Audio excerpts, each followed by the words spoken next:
There he is. After a long day, Frank, isn't this just what the doctor ordered? One more interview with your old friend Ariel. Isn't this perfect? You can let your hair down a little bit. It's the best interview out of all of them. I appreciate that. I'm doing great. Yourself? How are you? I'm good. Yeah, I'm good.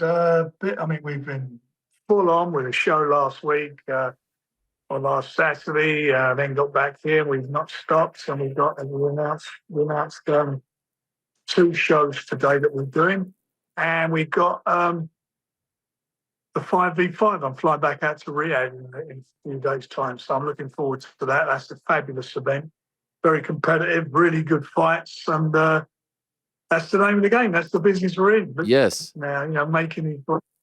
And business flying right now. And Frank, could I ask you, and I don't mean to put you on the spot, but there's a reason why I'm asking you. Currently, how old are you right now? 72. You're 72. You look fantastic. You're as energetic and vibrant as ever.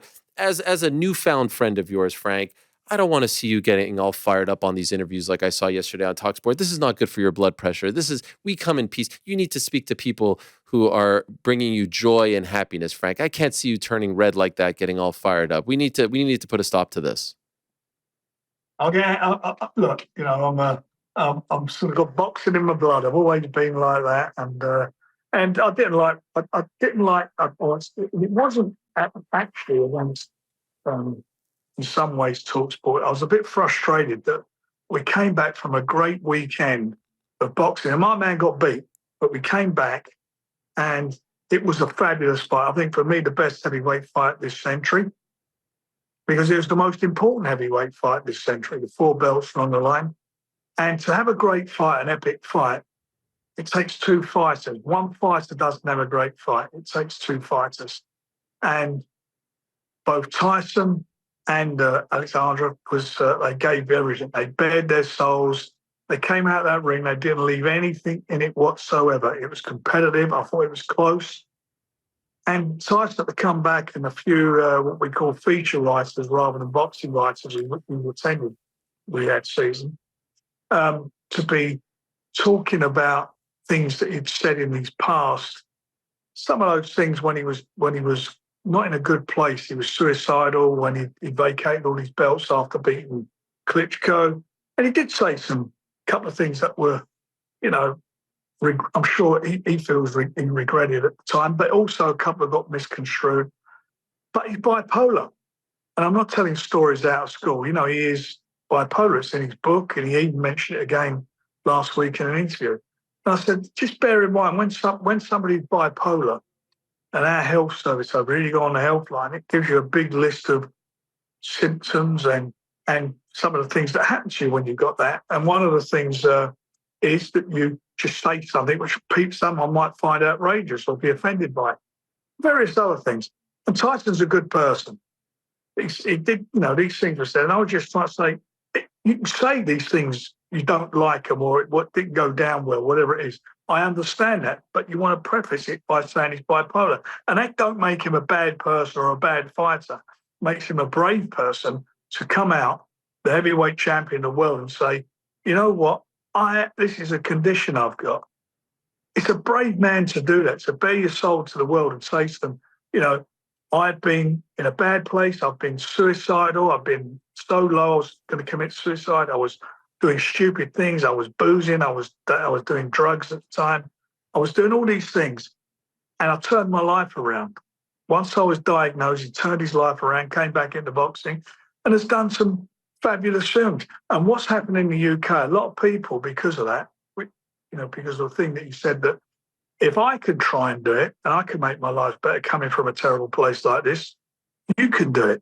It's not a disease you can see. It's not an illness that you can see. It's a mental problem. Bipolar used to be called manic depressive. And why I feel so strong about it, one, because I think Tyson's a good person.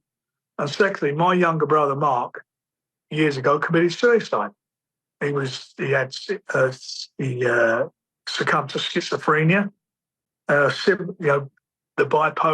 bipolar schizophrenia, and he committed suicide at a very young age. So I felt for him, felt for Tyson, and I just felt that it was wrong that what they were saying, and and a couple of them to dig the knife in, who he'd had problems with a couple of journalists. It was like, he's not one of the great fighters. He got taken to school. It's like they're British, and we got a British fighter, and they want to plunge a knife into him. And I just found that, in my way, people may say, I've got it wrong, whatever, but how I feel about it, I felt it was wrong. I thought he'd done Britain proud. It takes two, as I said earlier, to have a great fight, and I just feel that Tyson has. I mean, when you look at the fights he's had, 2 out of 3 of those fights against Deontay Wilder were just magnificent fights. Magnificent fights. The fight on Saturday was a magnificent fight.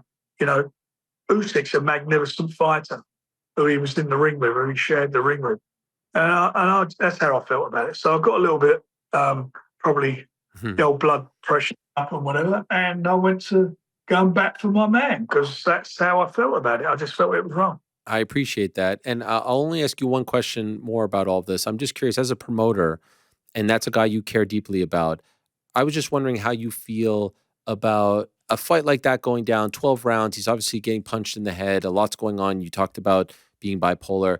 The microphone in the ring, he said what he said about the Ukraine, and people were offended by that. Is it probably best in some situations to not speak to the fighter in that moment, to maybe give him a second, compose himself, and go to the press conference and maybe not say something that he would regret? I think there's two things about that. You say what's in your mouth. I mean, let's be honest. How many times you probably interviewed some guys and you might think, so what a prick he is. But you don't say it because you've got a filter. Mm. With that, and I can only speak from my brother's perspective, he'd say what's on his mind. Just say it. Mm. And that could be sometimes it could be offend somebody. But I believe actions speak louder than words. And I look at that fight. After that fight, I look at Tyson. I look at him embracing, both of the fighters embracing himself after knocking 7 bells or whatever out of themselves, absolutely giving it all. And Tyson must have kissed him on the forehead, on the cheek about 3 or 4 times. That's Tyson Fury. Mm. That's how Usyk. That's what that's what that was, and that was brilliant. And and I do agree with. I've got a big thing about you go in England, soccer matches, football matches, as we call it, and lots of sports. They will, especially football, after the match, and there'll be some contentious issues taking place. They go to their dressing rooms, and they don't do the interview 15 or 20 minutes later. They go and get themselves composed. They probably think about things, and they come out and they can do it with a cool and clear head. A boxer who's gone to war, gone like no other sportsman, dug so deep from within himself, exhausted, 12 brutal rounds. The 9th round, you're out on your feet. The referee could have stopped that fight if it went a few seconds longer. Out on your feet, you come back from that, and then you got a microphone shoved up your nose, asking you questions. And, and we get it because that's boxers, and boxers are probably out of all the sportsmen, for me, they're the bravest of all sportsmen on their on what they do one-on-one. And they say how it is. They say, they don't get any chance to compose themselves whatsoever, not a minute. It's straight out, it's straight from the heart, straight from the mind. And if somebody has a condition or whatever, and they say things, then I'm afraid that's what it is. You do it. And very rarely, by the way, does these things happen with Tyson. Mm. Most of the time he manages to do it. And I've got to be honest, he's probably going to really get annoyed with me for talking about how I'm talking about this. Because one, he doesn't want any excuses. And there aren't any excuses for the fight. He was in great, magnificent shape and stuff. My thing is about, please bear in mind where he's coming from and what he's done for mental health. I mean, he's inspired a lot of people. You see some of the letters that we get, and they're quite touching because a lot of stuff gets sent to my office. They don't know his address or whatever. And it's been absolutely, it's been quite jaw-dropping, some of them. But he is an inspiration to some people, and to other people, they don't like it. Here they call it Marmite, which is a savoury spread. And they say, you're Marmite. You either love it or you don't. And all I would say with, regarding Tyson is that he is a very, very decent and good person. He is, and I, you know, and he's like everybody. We're all human. Sometimes you're fragile, and sometimes you're not. I tell you what, there's no warrior like Tyson Fury. I mean, you'd think of the times he's gone on the floor and got up. It's like going back to the 70s and 80s, those great heavyweight fights, Larry Holmes and Ron Lyles and Ernie Shavers and all those guys up and down. He is, and I just say, from my perspective, all I wanted from those guys was to, not asking for any favours, but just prefix what you're saying by what it is, and that's it. We're 4 days removed from the fight, and I know on the night you're asked, "What's next? What's next? Is it going to be in October? Are they going to rematch? All that stuff." You've had a little bit of time. I recognize it's not 4 weeks, but do you think, in your heart of hearts, that they will fight again in October? What are you feeling? What are you sensing right now? Well, again, immediately after the fight, the interview said, "I want a rematch." Yeah. When he got out the ring, we went to the before we done the press. We done the press in the ring. Then we went back to the. Obviously, let's go back and do his doping, giving samples and so. We went to the dressing room, and I just said to him, "Look, the rematch is signed. It was signed before the fight. It was part of the contract. So just think about it. Go back to your family. You've got plenty of time. No rush to say anything." And that's how it was. So at the press conference, that's what he said. Prior to the press conference, I went in to congratulate Alexandra, and he was. I mean, he was back. I mean, they're both. They've both been in a war, and you could see it. And he was there, and he was being examined by the doctor, and I'm not telling stories out of school because the doctor said, "I want you to have a CT scan," because he felt he may have broken his jaw. And I told the press conference, what was said. He won't be coming to the press conference because that's what they told us. And it turned out, he just told me he didn't actually break his jaw. What it was an impacted tooth, what do you call it, impacted implant, and give him some problems. Anyway, but I said to Tyson, just take your time, and think about it. And at the press conference, that's what he said. Went through it, nice and calm and collected. On the Monday, I spoke to him. We both got back, rang up to see how he is, how are you, champ, and how's things. It's a great fight. And I got to be honest, I don't want to talk too much about a fight after he's been in camp, as the same as Usyk was, for nearly 6 months. Well, 6 months, 3-week break in between getting cut, being away for his family all that time, just ringing up to see how he was. He said, "I want a rematch." He said, "Get that, Rick." He said, "Rematch, I'm going. The rematch is on." Wow. And I said, "Think about it. No, it's on. That's it. That's what I want." And that's Tyson Fury, because he's a fighting man. He said, "I know I can beat him. I'll beat him next." So the rematch would be on, but is October too soon? That I don't know. I mean, they got to see. It's we're a bit of a way from October to start with, and we're 5 minutes away. 4 minutes, arithmetic's correct. Just give it a couple of weeks. Let the guys have got bloody he's got cut. Alexandra, his eyes were banged up, his face was banged up a bit. Tyson's the same. It was just chill out, forget about boxing, and then what's going to be is going to be. In the meantime, if they both want it, Tyson says he wants it, then there's no negotiations or anything. It's in the contract, and we go from there. Okay. Do you still feel like he won the fight? Have you had a chance to watch it on television? I watched it back. I'm biased. I mean, obviously that goes. So I watched it. How I scored the fight, I scored the first round to Tyson. I thought the second could have gone either way, probably a draw.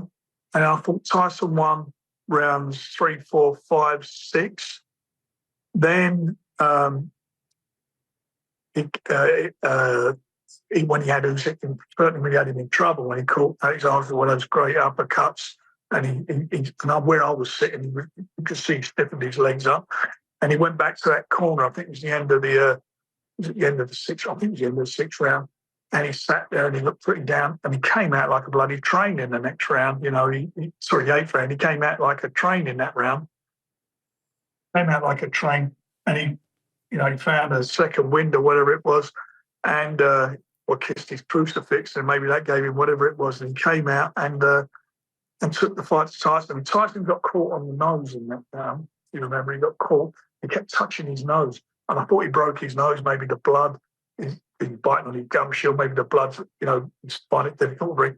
And he just lost a little bit of focus during that moment. He lost his composure a bit, and then I think he won that. He won that round. Then, sorry, the eighth. Then Usyk 10-8 round for the ninth.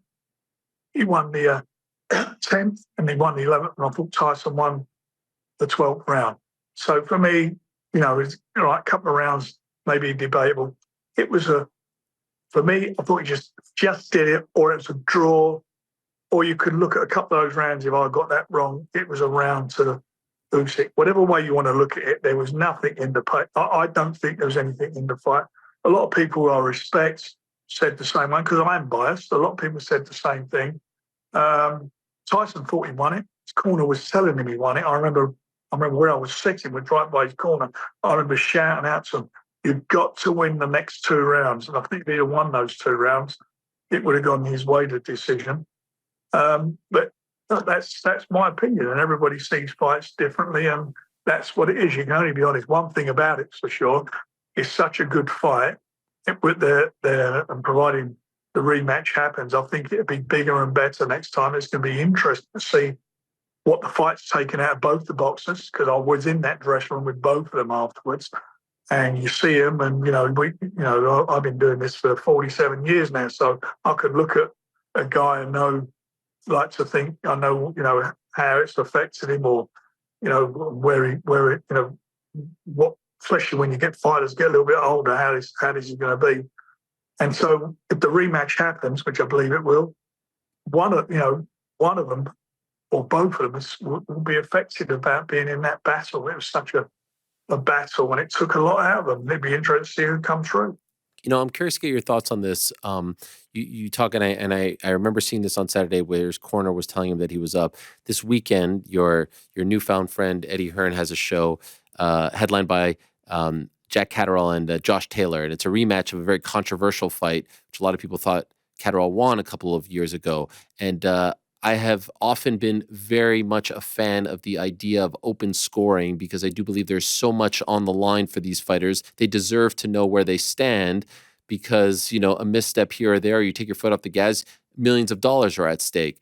As a veteran of the fight game, 47 years, as you said, how do you feel about the idea of open scoring for some of these big fights? Because perhaps Tyson fights differently if he knows where he stands with the judges going into the 12th. I think there's 2 ways to look at that, and it's a very valid point. I think first, if the scoring is there and somebody's skating the fight, then you can just go on the back foot, just mess around, if he's that way inclined, and it may take a lot of heat out of the fight. The other thing about it is you've got to look at the crowd and the effects it will have on the crowd. So if you're in a partisan crowd and you're the away fighter and you're, in the scoring, you think your guy's winning, it's a close fight, but the scoring says something different. I don't want no one causing a riot or anything like that in the venue, because certainly, I hate to say this, but in the UK, our guys get quite passionate about certain things, and and they make it a day out when they go to the fight. So sometimes they've had a couple of drinks and whatever. But so I would worry about that. The officials were competent. I mean, I'm not going to have a go at any of the judges. They see it how they see it. One see it for Tyson by a round, the other one see it for Usyk by a round, and the other one made it 115. I think it was 115, 112. And I looked at his scoring, and from rounds 1 to 6, he had it going even. I just couldn't see that at all. I thought it was a fight of 2 halves. But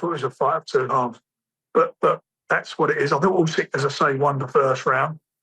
But I didn't see that. That's the way that was scored. And I'm not making a complaint, not being crybaby, because the result is the result. And it was a fabulous fight, and it doesn't deserve any controversy. And there isn't any controversy as such on a close fight. if it was some wide margin, obviously we'd be screaming the house down, but it wasn't. And it evens out. It evens out at the end of the day. I mean, some people are moaning about the referee. I mean, I thought Mike Nelson done a brilliant job. He kept the fight going, and so much so that Tyson, did recover, did get back in, kept. Alex couldn't finish the second round. Sorry, couldn't finish after he was in trouble in the night. Didn't finish the fight in the following rounds, and Tyson got through them so much so that he won even on the judges' card the last round. I think on most people's. Right. Tyson didn't prevail, but it was still a great night for you. A lot of your guys did prevail. Mark Chamberlain with a big win. Anthony Kakachi with the big upset of Joe Cordina. But what about Big Moses? Moses, this kid, Moses Itama, is an absolute superstar in the making, 19 years young. How far away do you think he is from being, I remember a young boy named Mike Tyson who took the heavyweight division by storm as a late teenager and then in his early 20s. How far away from him getting some big fights, in your opinion? He's not far. He's a teenager. Yeah, he's only 19. It's crazy. He's a teenager. We've been sponsoring since he was 15. We spotted him back then. When my son did Francis, we spotted him back then. We sponsored him and turned professional when he was 18, which is the youngest you can turn professional in the UK. But he's a star in the making. There's no doubt about it. I mean, that finish, the 3-punch combination, it just reminded me, as you said, of Mike Tyson. The hand speed is phenomenal. I like to look at him as a nice Mike Tyson. Yes. And he loves it. He's now 9-0 now. That's his first 10-rounder. It's very rare for 19-year-old kids in this country to have 10-round fights. You blab them and you bring them in. If he would have had, and his next fight would be the same, I think he'd be fighting for the British title very soon. And that's then a question of, after Britain, we normally would go to Europe, maybe Commonwealth, and then you look towards a world title fight. What's happening with Tyson, with Usyk, with a lot of these guys, is I think that it's not long before their careers will come to an end. And I'm not being disrespectful. I think because, it happens to boxers at a certain age. I think you look at most of the rankings, there's only one boxer under the age of 30 in the top 10 or 12 of various rankings. So it's the next generation. They've got the next generation coming through. And I genuinely believe the way this boy is going and how he fights, and you speak to Tyson, he sparred with Tyson for the first Usyk fight, being a southpaw, and Tyson said himself, this kid's the next big deal. And I genuinely think and I think that, his ambition is to beat Mike's record. And I'd love him to see him do that. But as I keep reminding him, I said, boxing is not a 100-yard dash. It's a marathon. Mm-hmm. And the art of boxing is like the perfect punch. Matchmaking is picking the right fights at the right time. It's timing. So if I feel that he's ready, I will speak to his team, certainly his manager and Moses, trainer, and then we'll collectively go with it or not. They'll listen to what I've say. I'm quite sure they will, and then the decision be made as a team. But he's a tremendous prospect. Just a couple more very quick ones, and then we'll let you go. Again, thank you so much for the time. I know it's getting late over there. When will we find out Dubois Hrgovic, June 1st? Will that be for the IBF title? I don't know yet. I mean, their rules are their rules, and it's maybe you can, under their rules, by the way, you can ask for an exemption. You can do that. And I'm not saying you get it, and maybe we'll see. But if it is a rematch, I mean, I want the best of both worlds. Yeah. I can't have the worlds. Daniel Dubois with me, Hrgovic, goes on the 5v5. It'd be great to be for the title, and it would set up some great fights. But it's rematch, 4 belts still on the line again. Yeah, I know. It takes a bit away from it. And I would like if we do a rematch, if Tyson wins it, let him join being a unanimous champion. So, a lot of things are going to happen probably in the next week or so, and we'll see where we go. I suppose it's I mean, I suppose that everybody in the sport would not like to see that belt taken away from Usyk. Yes, I agree. I agree. But then, the problem you got is that if the rules are the rules, somebody gets sued or whatever, which could happen. Let's hope we can find a way to accommodate everybody for the betterment of boxing and the heavyweight division. The bloody heavyweight division is on fire. Yes. And by the way, a lot has been made of your relationship with Eddie, given this, 5v5 in this relationship with Turkey. But what about you and Barry Hearn? Have you guys buried the hatchet? Are you good? Have you talked as well? Yeah, I met him about a month ago. We were partners at one stage. In the early, myself, him, and IMG were partners in snooker for a very brief time. It might have been a year or 18 months or so. Hardly open, but thinking competitive boxing. And Barry dipped in and out of boxing over the years, and I've always been solely boxing. That's been the sport that I've really focused on the whole while. Where he's done snooker and darts, which is a big sport here in UK and Europe. And he's done very well at it. He applied to darts. He applied what we did in the UK with the boxing, which was all the razzmatazz and the music and everything. Did it well, and he's done extremely well at that. But no, Eddie done an interview. I watched it today, and I actually sent him a text. It's the first time I ever sent him a text, and I just said, "The bloody interview, well done." Wow. And it was.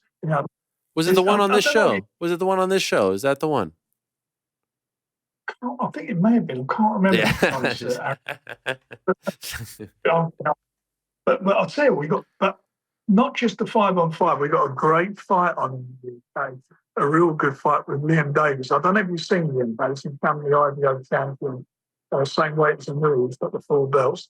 He's only had 16 fights. Great youngster. He's won the British, Commonwealth, European, and the IBO title. And he's fighting Eddie's guy, who's also undefeated, called Shabazz Massoud. And Massoud is, 12-0, and he beat him twice in the amateurs. So it's another Queensbury Matchroom fight. I love it. The fans. I love it. I love it. Last quick one. You announced today Joyce returning against Derek Chisora. The reaction I've seen online, a little bit mixed to this one, in particular because of Chisora. Why should people be interested in this fight on the 27th of July? I can see where they're coming from. I'll tell you the truth. I mean, Derek turned professional with me in 2007. Wow. A long time ago. And then, he's been the last few fights, over the last few years, and been doing his own thing. But why should it? I felt he should have retired. I thought, to be quite honest. Joyce has had 2 losses against Zhang. I think that the fight now for those, and they're both, I think one's 38 and the other one turns 40 this year.